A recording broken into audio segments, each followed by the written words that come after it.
Hello friends, welcome back to the new video. In this video guys, we are going to talk about how to set pin password in Vivo phone. Guys, you want to set guys your pin password in your Vivo phone, so guys you can set. And guys, now let's see how to set pin password in Vivo phone. So guys, let's see how to set it. So guys, first of all guys, open your phone setting to set your pin password. Then guys, scroll it and guys click on security setting. The security setting guys, you can see. Guys, click here. Guys, click on screen lock and guys click on pin. So as you can see guys, the numeric password must contain at least guys 4 digits. So guys, we will have to choose any 4 digit.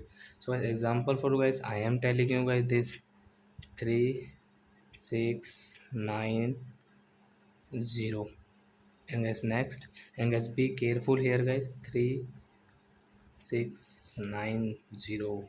Don't do any mistake here guys. Done. And guys now let's see guys. So as now you can see guys, we have pin password in our Vivo phone. So as we will enter password, and as you can see this right side.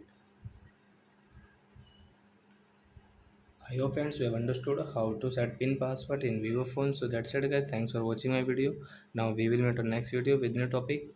Before going, please go and like my video, subscribe my channel. Bye bye friends.